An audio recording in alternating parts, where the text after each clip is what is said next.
All you guys can hear me? Thanks so much, Michelle. Hey guys, you guys can hear me? Yep. Great. Hi, I'm James with Velocity Studios, and I am thrilled to be saying hi to everybody. We are coming to the conclusion of our four-part series, webinar series on audio mixing, immersive audio, sound design, all things applications from basics to advanced applications with how to apply audio in your podcast. If you have not participated or checked in or listened to the first three webinars, please log into the TPA and you can see the first three ones. But today we're going to be jumping into our final one, which is advanced applications of sound design, sound mixing. And I am thrilled to bring on three guys who I think are on the bleeding edge, cutting edge frontier of sound mixing design and applications in the podcast space. We have Steve Lack with Steve Lack Audio. Steve, raise your hand. Hello. And we have Mert Ozcan with the Record House. Mers. Hi guys. Yep. And we got Ted Barnett with Radio Pictures. Hello. Ted. Hey. So this is going to be a free form where the others was more structured with presentations and slides. Today, we're just going to be talking shop. And when I sat down to prep for this, it really kind of got a little overwhelming because I had more and more and more questions. We're going to try to jump into a bunch of great case studies and examples and talk shop, but we're probably not going to get through everything today. We will have a Q&A and let people kind of ask questions, and then we will give you guys an off-ramp of where you can meet up after this and continue to ask questions, share ideas, and just grow our collective experience and collaboration in this amazing industry. Okay, with that said, I just want to quickly let everybody give us a quick 1-minute background of their company, what they've done, and stuff like that. So let's start off with Steve. Introduce yourself and just give us a quick intro. Yeah, I'm Steve Lack. My company is Steve Lack Audio.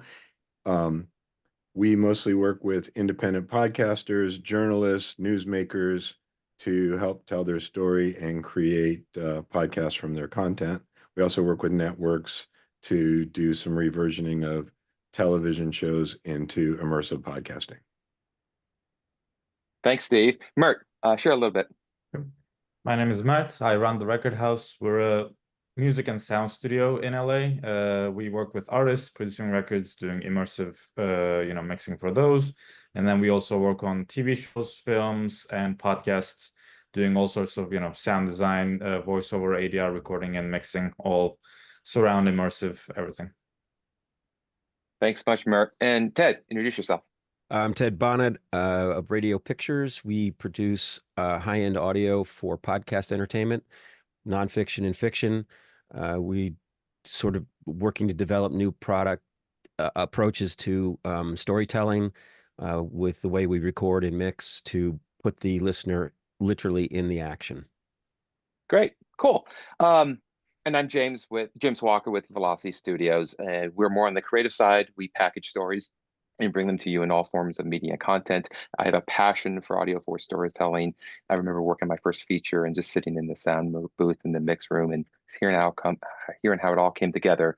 So playing in the podcast space and then mainly in the audio drama space is a great aspect for storytellers. And I think it's something that can continue to connect with audiences everywhere, especially as they live more and more on these things.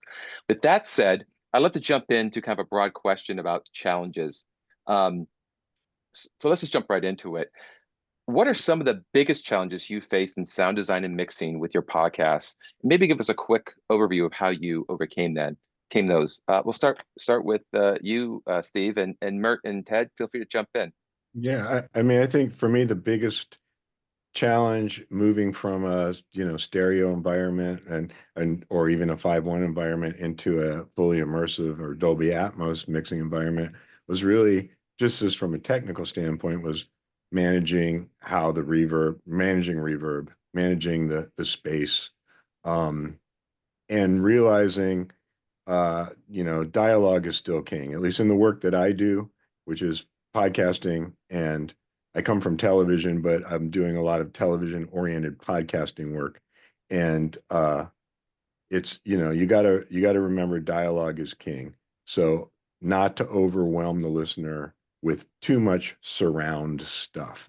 So I mean, the question are problems that I encountered, was setting up the proper workflow, setting up the proper monitoring environment, and making sure that you don't overuse these tools, making sure that, it's seasoning, it's subtle. I think, and just creating basically a Atmos first mixing environment where even if the project is going to be a stereo deliverable, I start out as an Atmos mix and making sure that it folds down properly. So those are kind of technical challenges from. Yeah, well, this is a technical discussion. Ted, anything to add to that? No, I mean, I'll echo like the reverb thing. I think is important. Not necessarily, a problem, but even from a storytelling perspective, creating different spaces for the different voices, the characters to be around, and placing them is, critical. I think it really helps put the listener in that immersive space. And like coming from a bit more of the film world, I guess, I had like the Atmos mix template ready from feature films that I kind of like narrowed it down for like podcast use. But anything with immersive, just I think for people that are starting now and trying to like wrap their heads around it, is like understanding your routing, your busing, where your objects go and everything, and how you can kind of like group things. If you still need to print stems, how can you do that either in your DAW or from the Dolby Atmos render? I think those are, I guess, technical challenges that people need to like figure out how to do. But compared to like 4 years ago, it's a lot easier, especially in Pro Tools and other DAWs. Like you can, even from the bounce mix window, if you group things, you can export your stems and you can do things very easily nowadays. But yeah, I think that's what comes to mind. Great. Ted? Well, I think I come to it as a creative producer. I just work with great engineers who understand interpreting what we're laying down and bringing to them. So I start at the root of if it's a fiction or a nonfiction. I think the adage is the best work is invisible. So the idea of coming from film and television as well, but doing a lot of radio, this new landscape of spatial immersive audio is so fascinating and so strong, and the possibilities are limitless. So what we're doing is, if we can really fool the listener into thinking they're actually in the action, and I think the Atmos immersive mix allows that. So we're taking that at the source, where we're recording actors on a set, and we're recording them in 4 different ways: booms, lavaliers, standing mics, and then taking that into the mix. And what we're able to do now is to, if you put on headphones, you will be in the action. And what's exciting about that is you're sort of tickling the visual cortex of the listener and creating an interactive experience with them, because it's very authentic. And that the translating that into the mix is complex but very doable. And then I think the last challenge is, of course, limitations of the platforms right now. Who has Dolby Atmos? How do you get it out there, and how does it translate to the stereo environment, which is still very, very widespread? So those are the challenges. But the good news is it's very, very doable and very exciting. And I think you're getting sound you never had before to the consumer directly. Yeah, Ted and I were actually having a breakfast a few days ago and talking about how what excites us is the ability to create content on such a more, should I say, budget or managed spend. And that's the challenge in a competitive environment that's today, where audiences have so many different choices for content. You have to be so competitive. So I would like to ask the three of you, I'm looking for my question here.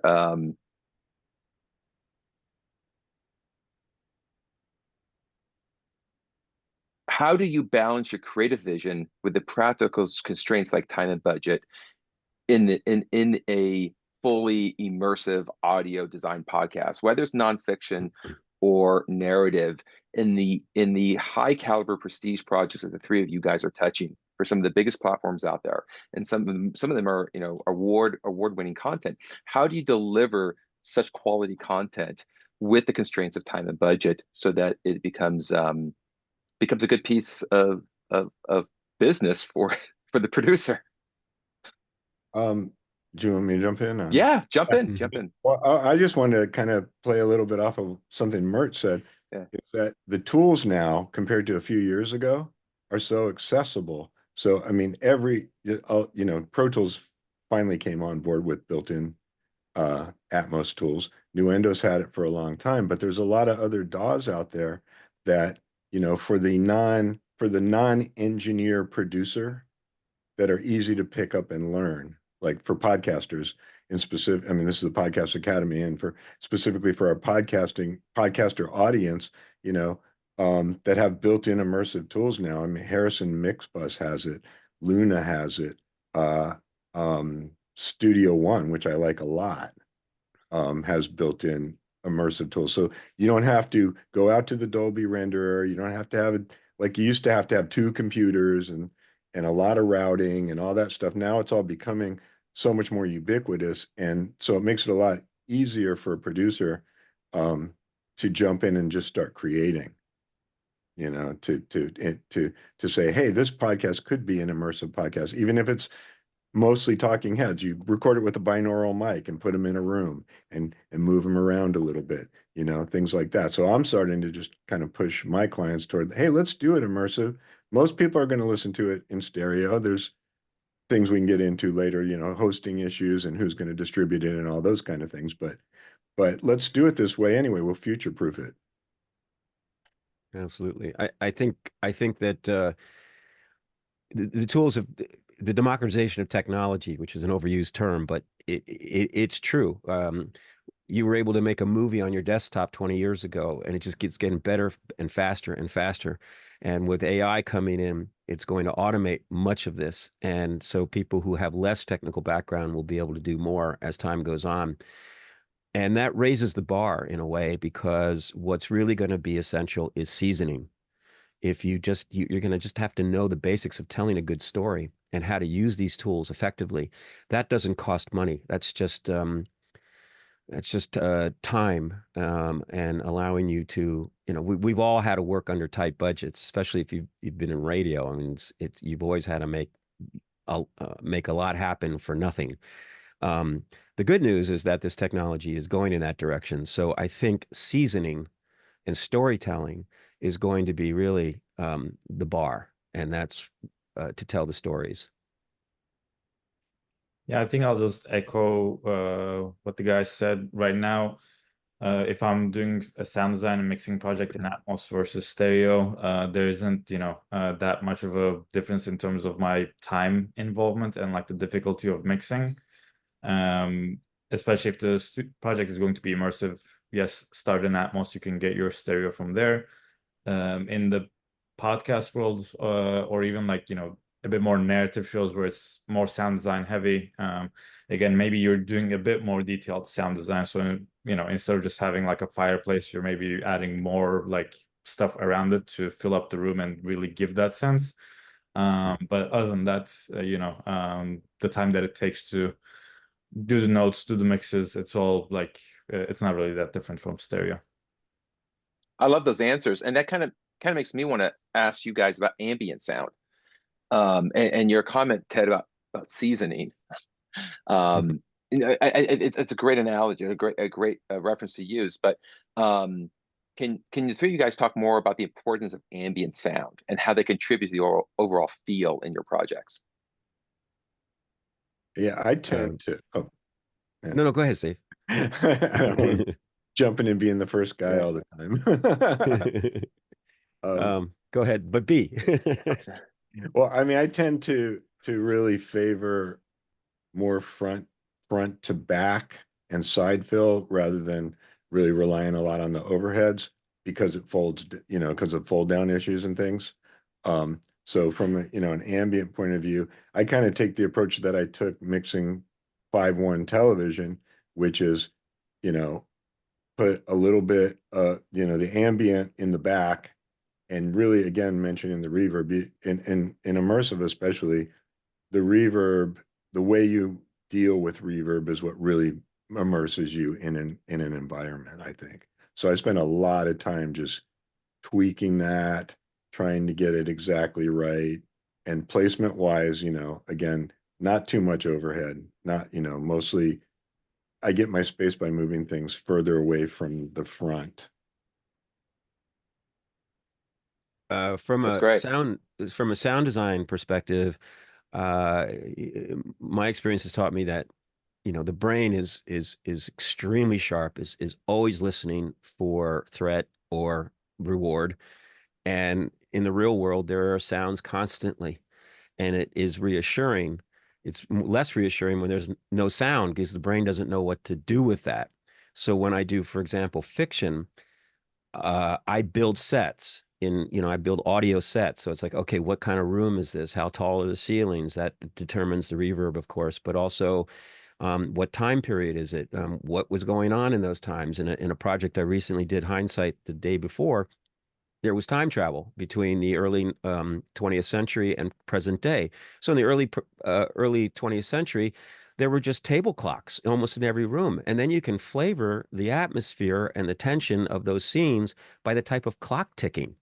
And even though your brain may not consciously perceive it, it assures your brain that you are in a real situation. You can suspend your imagination.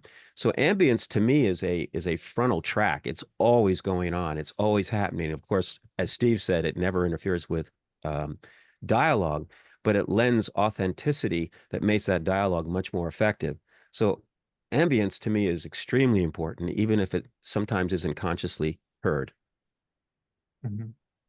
Yeah, again, gonna echo what's been said. It really, especially on immersive podcasts, when you don't have a picture that you're relying on, you have to create the environment for the listener to really create that immersion.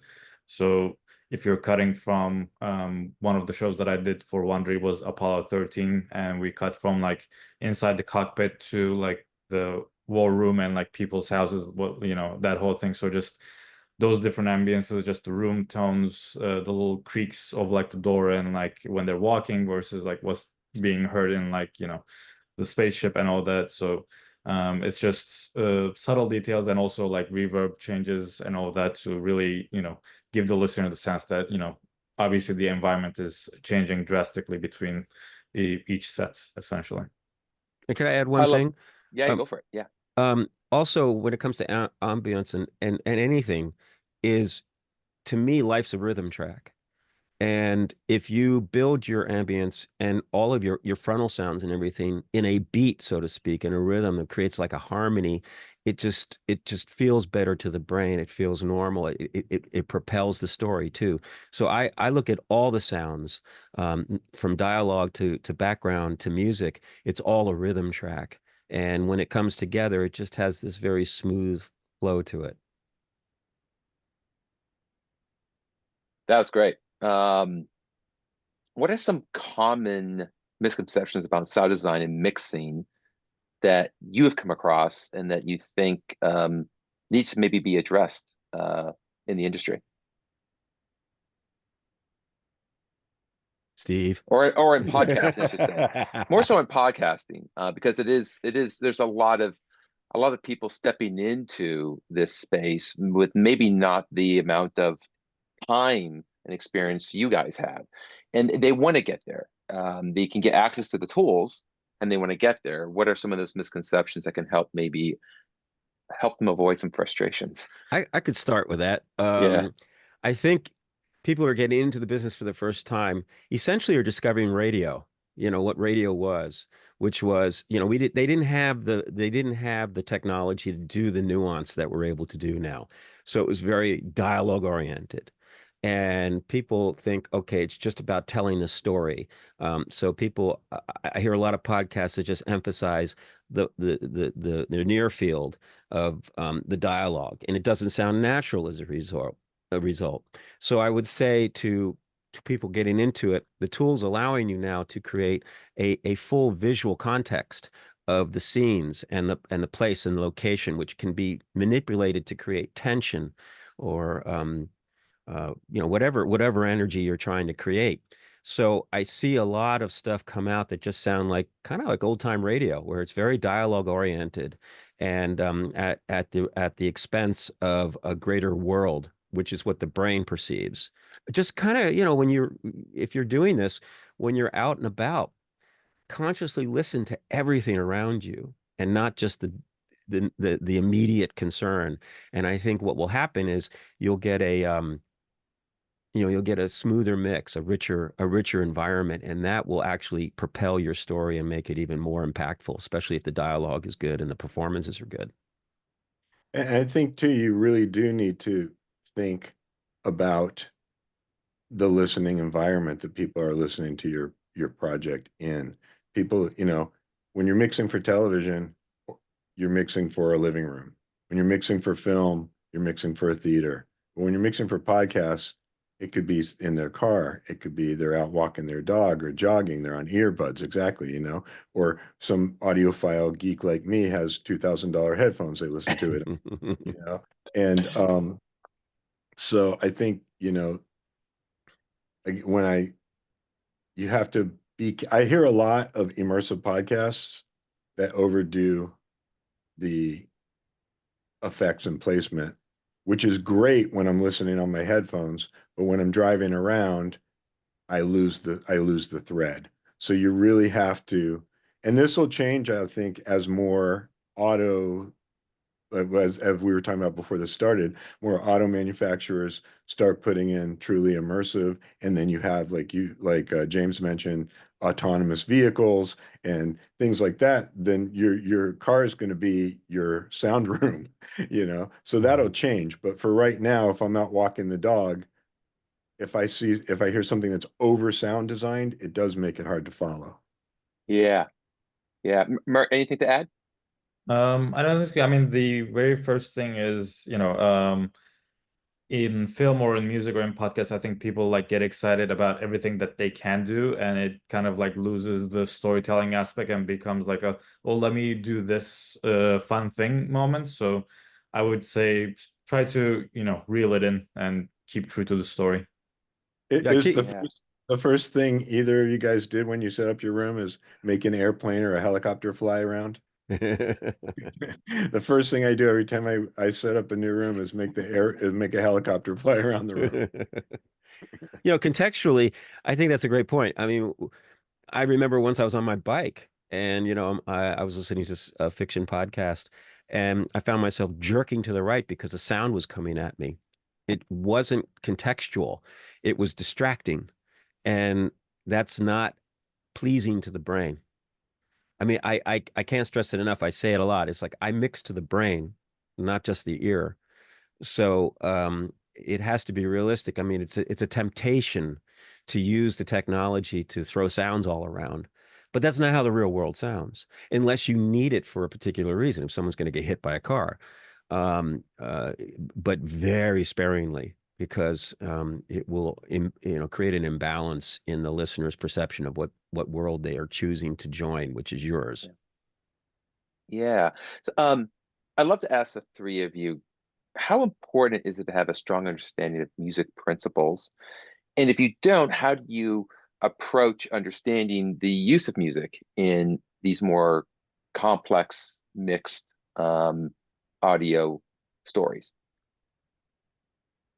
I started my career out as a composer and a studio musician and doing music for television, and then I moved into post-production a long time ago. So, but I have always approached a mix like the same way I would mix a record, I mean, what's the melody, what's the bass doing, so I mean, I do not do music mixing and do not profess to be a music guy anymore. But having that in my brain and in my background, I think has helped me balance my mixes properly for the ear. Mert, your company's actually called the Record House. Exactly. And thoughts on music and how you approach your podcast mixing.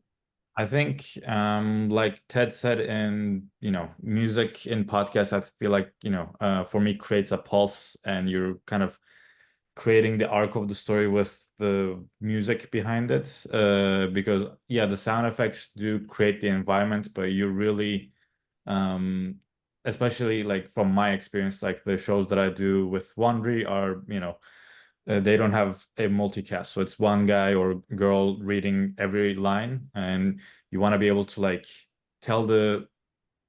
give the emotional story to the listener with the music. So you're really relying on that for tempo, pacing, and all of that.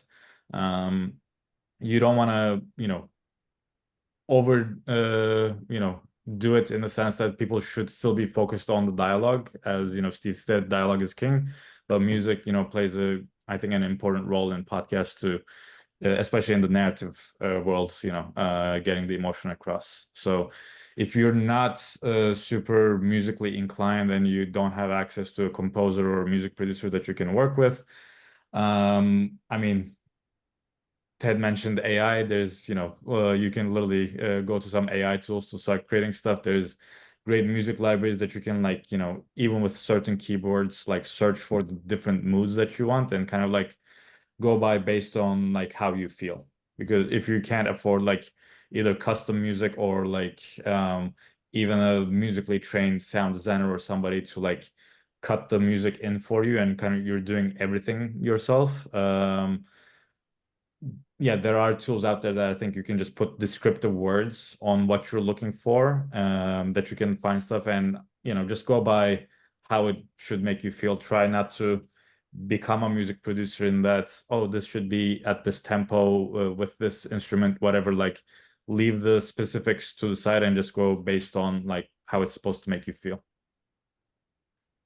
Yeah, I agree. I think music is majorly elemental to the story. To me, it's music, sound, dialogue, and I don't like to have any of it step over each other.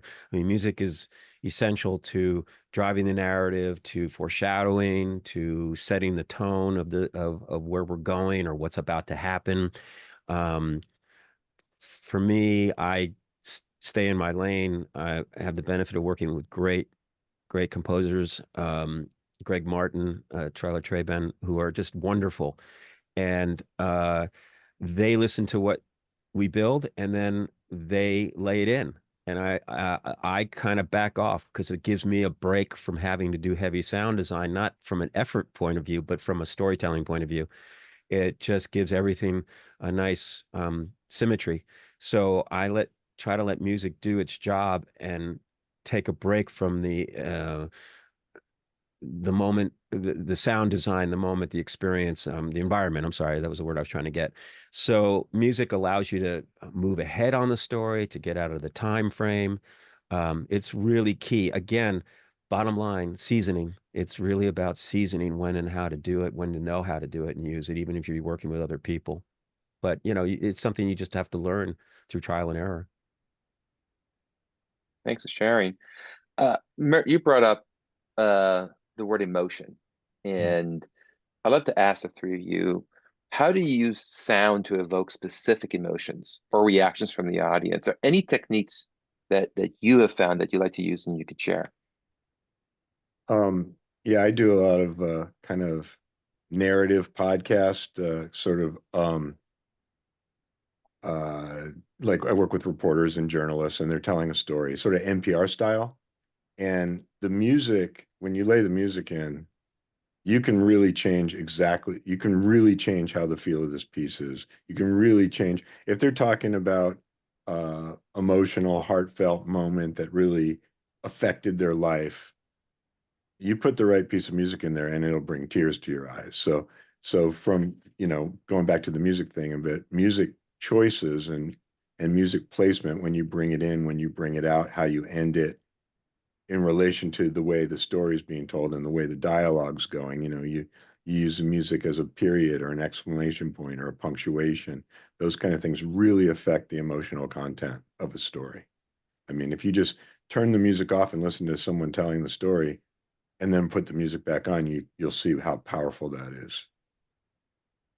I uh, just finished a pilot for a nonfiction narrative about the Kennedy assassination, the President Kennedy's assassination.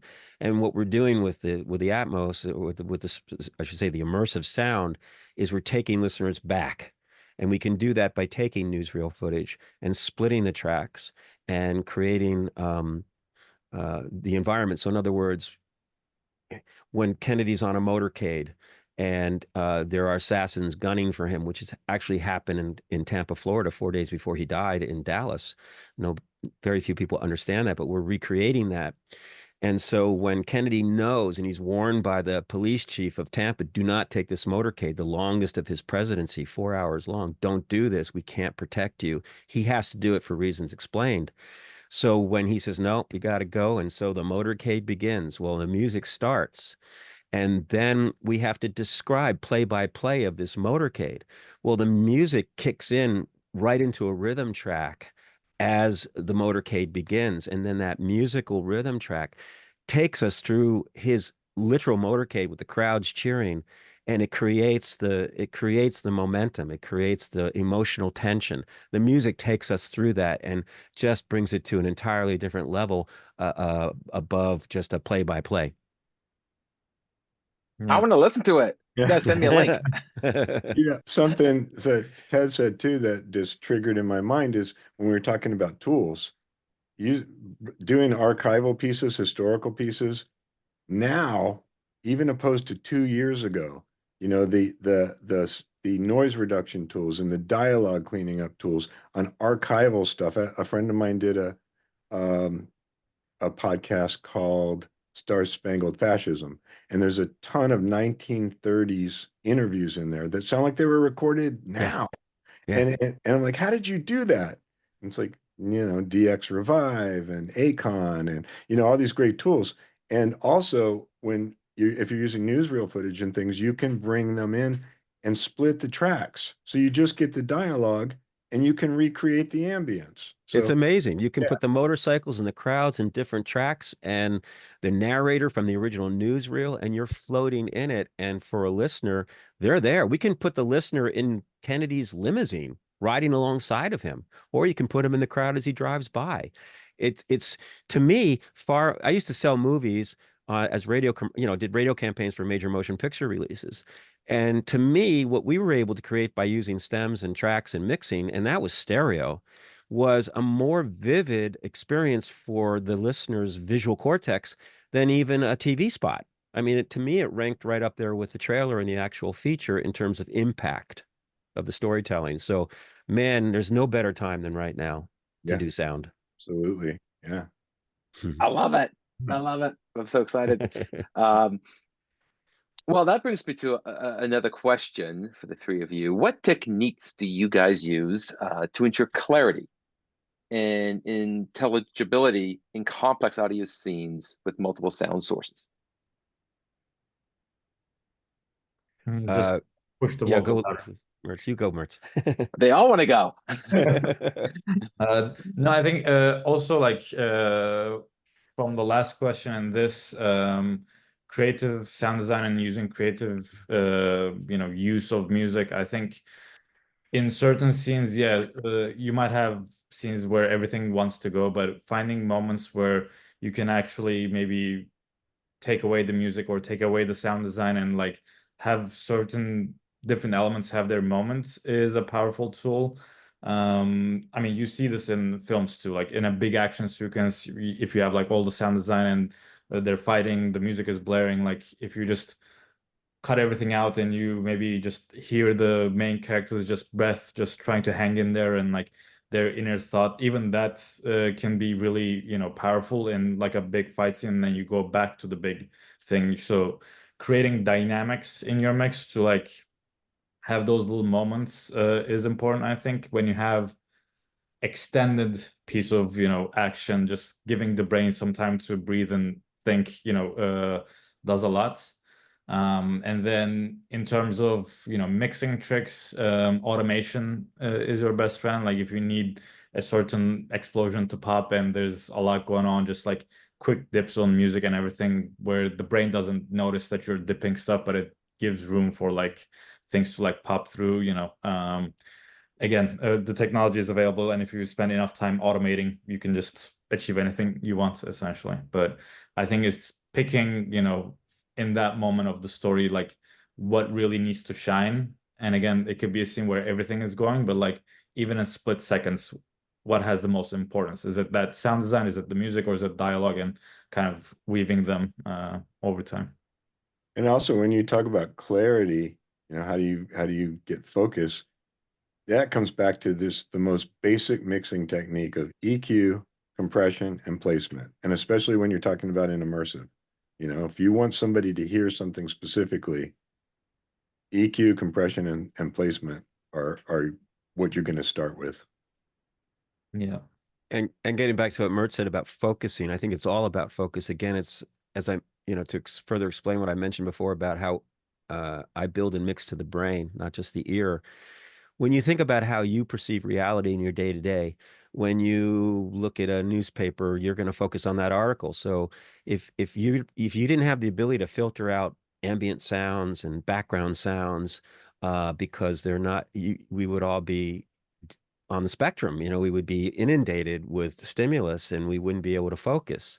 And so if you kind of replicate that ability, so when you're doing audio drama or even nonfiction, you want to focus on the object. So you could go from a major explosion and pandemonium, but then the subject sees a key clue, like a shard of a broken glass or something. You go right to that and you hear the sound of that shard, just that simple movement. What you've done is you focus the brain as you would in reality. So and like Mert said also is like silence is such a wonderful tool if it's you know very sparingly. We had one scene where the characters walk into a soundproof room, so just closing the door allowed us to just drop to silence, and absolute silence is deafening in that moment. So you know it's that again, it's all about mixing to the brain and its perception of its environment. Thank you. Thank you. Um, we're talking about a lot with mixing and design, but let's talk about the creation of some of those elements. Um, Foley, how do you guys do you work with AI tools? Are you working with libraries? Are you creating sound effects and Foley elements? Tell us about the techniques and tricks of the trade that you have implemented with the use of Foley. I've been mostly relying on libraries and, you know, kind of MIDI player, you know, Foley things, especially for podcasts, just because it makes it easier. As much as I would love to go down to the booth and record, it's just going back to your first question of like, you know, timeline and budget and all these things. The recording and editing of actual Foley takes a lot longer, and we need to be a bit faster on most podcast productions. So I am definitely just relying on existing sounds and like placing them. Yeah, ditto on that. On the hindsight project, there are thousands and thousands of sound effects. And what I found out that is the libraries now, because people are all around the world recording sound, and because of the internet, there are these hubs where you can find wonderful sounds very easily. We had a period piece where a steam engine had come into a train station, and someone had spent God knows how much time recording every possible sound of a steam engine, interior, exterior, you know, outside the engine. It was like a playground. And I was able to pick and then edit it and time it perfectly to the momentum of the steps or whatever we were doing. Foley almost to me is, again, with Mertz, it's a luxury that we just didn't fortunately need. I just found the sound effects in the world that are available now are so well recorded. You really have everything you need. In fact, out of the thousands of sound effects, I think we had 3 Foleys.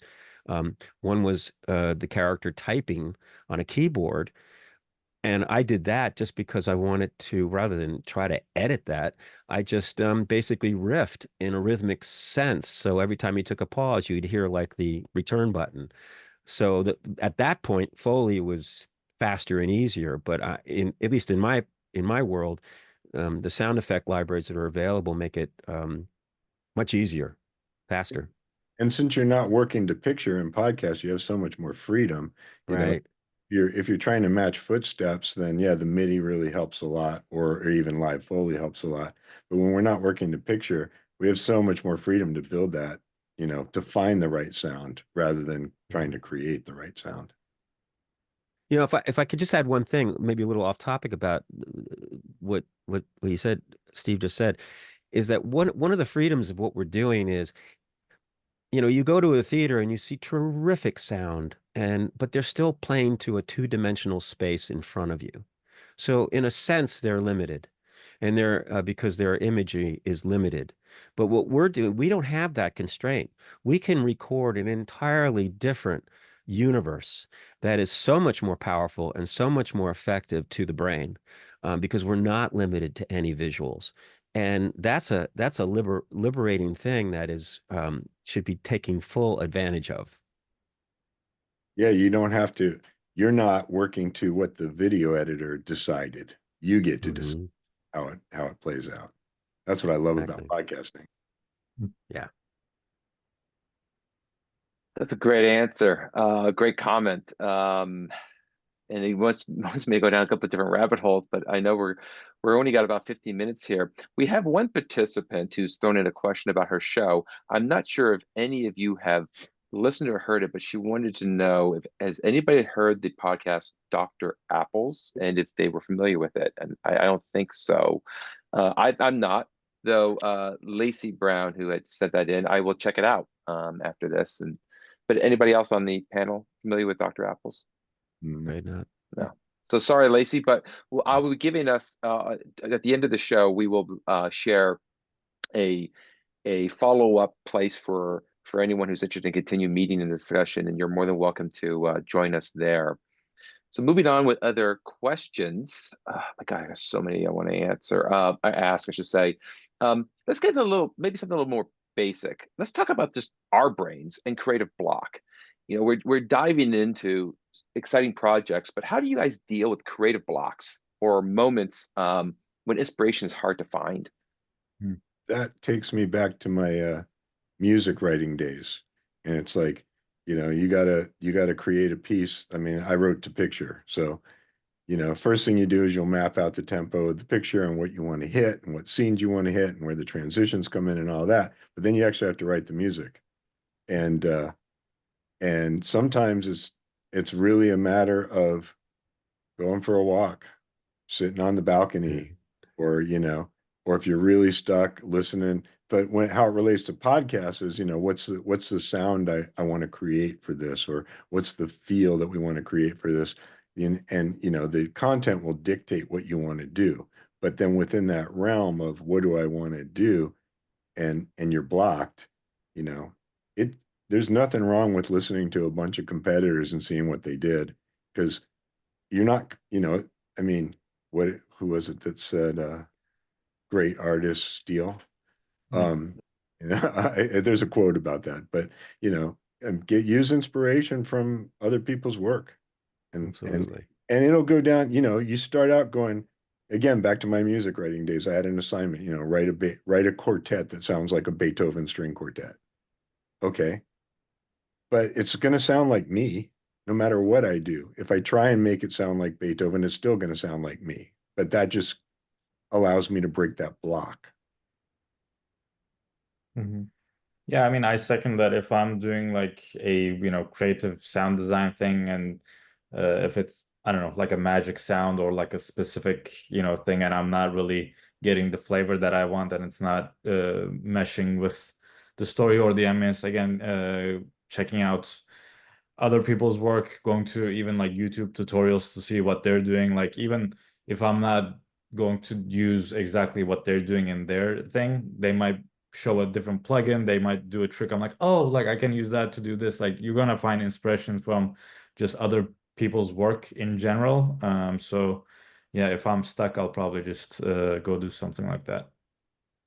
I would say it's so important working off good source material to have a good script and great performances. It just, you can't, there's no way around that. And so when you have something, if you're so lucky to be handed something that is written for the ear and is well performed, then it's then it's fun. Then you're just riffing off of it and you're just bringing your sensibilities to it. So it can be quite easy conceptually. Takes time, but it's a wonderful feeling because it just gives you confidence. In other projects like the Kennedy thing, which is something we're doing, the project was to condense, and I'm not exaggerating here, 3,000 pages of researched, documented information. How do you boil that down to a passive listening experience? That was it is the most difficult project I've ever worked on because it's like a Rubik's Cube. And man, I can't tell you how much house cleaning I got done and dishes cleaned and things I would normally not think of doing to get away from it and figure out, oh my God, it's just I'm looking at a mountain here. How am I going to climb it? And it just takes time. So you got to have passion and you have to have interest in what it is that you're doing and knowing it's worthwhile because if this thing works, man, it's going to be great. And that's a real challenge now because there's just so much out there because the tools are so available to so many people and there's so much content coming out, and essentially the bar is being raised. So you really have to come out ahead, not only in your presentation and your mix and design and performance, but also in the story itself. So yeah, it's in one hand it's easier than ever to do this, but on the other hand, it's the bar is much higher to get above the fray. That brings me to the question of audience experience. And most people aren't listening to these immersive audio dramas or podcasts or in a ideal environment. They may be in a car, they may be sitting in a subway with earbuds on, they may be in front of their TV just playing it through their speaker, or what Amazon would appreciate is everybody using their Amazon Echoes. So how do you optimize for different playback systems in your delivery? What do you guys do? I have a bunch of room emulators plug in, again, back to technology, right? There's I use the VST system from Steven Slate Audio that you can just pick a bunch of different rooms. You can pick a car, you can pick a Tesla, you can pick, different studios. And then there's another plugin called Mix Checker Pro, where you can listen through what sounds like a boom box, what sounds like earbuds. And so I won't make mixed decisions based on that, but I guess I won't say I won't, because you listen to something and you realize, oh wow, this sound is completely gone in mono on a boom on an echo. Then you want to go back and revisit that. And it comes back to what I said about reverb too, is phase relationships. When you're doing when something's down mixing from a immersive to a stereo, you got to really watch those phase relationships to make sure that things don't disappear or fold down upon themselves. We would spend 3 months on a 60-second radio commercial for Spider-Man or Lord of the Rings or something more recent, but just sometimes there would be 11 pieces of music and 100 sound effects in one 60-second spot. And then when we got it all done before we sent it to the client, we'd run it through Oratones, which were intentionally crappy speakers. And we would listen to in the Oratones and realize, okay, we got to boost something here because the actual listening environment that most people are going to hear this in are in noisy cars, and you have to address that. I think that's less and less of a concern now, because if you look at the stats, like what is it, like 90 or 80, 90% of listenership for podcasts are on personal listening devices like AirPods, and they have noise canceling. So you have to make some decisions on you can't serve everybody, right? And I know some of these plugins will allow for that, but it's like if we're going to make the effort to create a very delicate, nuanced environment that really is powerful, we're not going to paint a Monet and then release it on a Polaroid. So you have to make these decisions. So I just go with the herd. It's like, well, the herd's listening to it on personal listening devices, so go for it. And that's the conundrum right now with with the problem with platforms not supporting Dolby Atmos, the bulk of them. So yeah, obviously a binaural mix sounds terrible in a car. So those are dilemmas. I don't think again, you have to make choices. Yeah. Yeah, I mean, I'll just mention, I definitely check, I mean, coming from the music world also, I'm used to checking multiple speaker sets and headphones to make sure it translates. And the biggest hurdle for me when I got into Atmos, especially doing like music mixing in Atmos, is headphone translation, knowing that, everybody will be hearing the mix on headphones mainly. And even like Apple's regular, Atmos version sounds different than what Dolby's binaural sounds, and getting that translation was a big part of like figuring out my mix workflow, different, tips and tricks that I've created to be like, okay, I'm compromising in the speaker set a little bit, but then it translates better to the headphones, and it like the speakers mix isn't ruined because your Atmos file is still your master file and it will live for 10, 50 years, and the headphones will get better. So you want to do like a good mix on your master if you're doing an immersive mix. In terms of podcasts, yeah, the binaural, the RSS feed is an MP3. If they update that to an MP4, great. But I don't know. I'm not in the, I guess, the creative or like the selling, distributing side of things. So I just try to do a good job on my end to make sure it does translate across devices as much as possible. But I don't know. If you're putting something on, whatever, Spotify or wherever, just saying, hey, like headphone, like immersive version and just regular stereo, because you can get a good stereo mix from your Atmos mix still. Yeah. It doesn't have to be the binaural version. The binaural should never be listened on anything besides headphones. So don't listen to your binaural mix in a car, on Amazon Alexa, whatever it is, because it has all of the EQ, the phase, the whatever, to give you the sensation of you're in a room, which is going to sound really terrible if you're not actually on headphones. So I mean, who knows when it goes out to the consumer if they'll pay attention to the thing that says headphones only. But that's one way you can do, like, hey, I want to give these both options to people. Here's the stereo if you don't have it, but if you have headphones, like, listen to it, it's going to be like more immersive kind of thing. Yeah. I think it's a bit of an overreach too, because I think I don't think everyone's an audiophile. People aren't really even conscious of that, and that goes back to the thing: good work is invisible. Um, I always get a chuckle out of these warnings of this content contains sounds that may disturb or just, send you into an epileptic fit. Or it's like, just say wear headphones and enjoy the show, and and until the platforms get real and start offering flexibility for the mixes,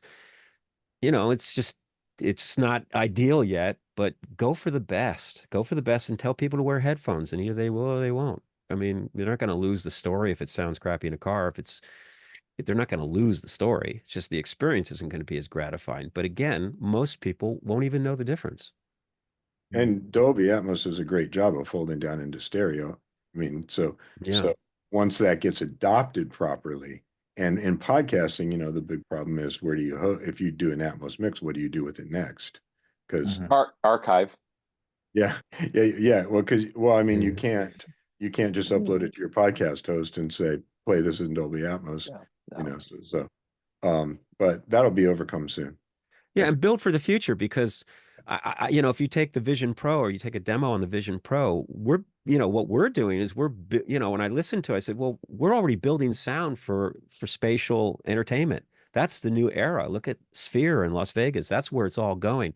So I absolutely echo what the other gentlemen are saying, which is, just archive your content in the highest quality available at the time to give it its longest life. That's really the bottom line. That's the importance of it all. That's great. I wanted to jump into a few more questions, but we're running out of time here. We only have a few minutes. We have a hard out at the top of the hour. I do want to give an opportunity for everybody who's listening in or watching in to continue chatting with you guys and others who love being on the bleeding edge of audio forward storytelling. And with that, Steve Lack has a podcasts, mix, production, producing, mastermind group.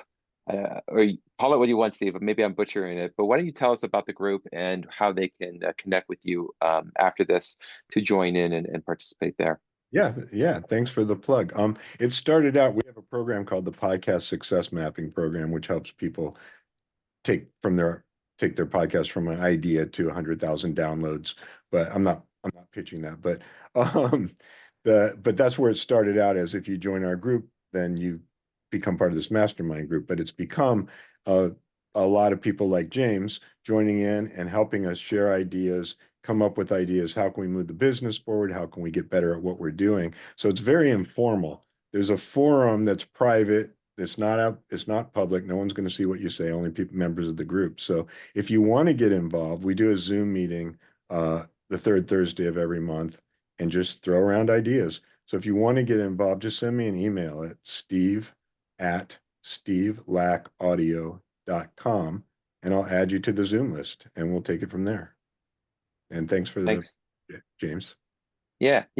And Mert and Ted, share maybe something you're working on right now that people can listen into. I know, Ted, you just finished an amazing audio drama, but Mert, why don't you also share too? And people can connect with you guys there, if you don't mind sharing your contact info. Sure. Go Go ahead. ahead, Mert. You can go to radiopictures.com, like the RKO, radiopictures.com. I'm Ted at radiopictures.com. And you can also find me on LinkedIn if you just want to ask questions or talk. I love helping people and meeting new people. So you can reach me in that way. And if you want to hear an example of the fiction work, again, you can see it. You can see it. Yes, you can see it on every podcast platform. Hindsight the day before. The JFK thing is still in the works and will be out soon. And my website is The Record House with hyphen between the words, so it's the-record-house.com. My email is Mert, which is MERT @therecordhouse.com. I'm on LinkedIn as well if you guys want to reach out to me there. The most recent project I'm working on now was actually a music project again. There's a UK funk band called Frank Moody. They're awesome. They have a new album coming out. So if you live in LA, they have a show in downtown next weekend. Go check it out. And yeah, here's the new album. Great. Well, with that brings us to the end. I can't thank Michelle Cobb and everybody at the Podcast Academy enough for letting us have this ongoing immersive audio webinar. This is conclusion of the series. So if you've missed the earlier ones, please check them out. They're archived for members on the Podcast Academy. Michelle, thank you so much. Thank you. Yeah. And with that, I guess we'll hear you later, is what we'll say. Yeah. Thank you, James. Thank you, Michelle.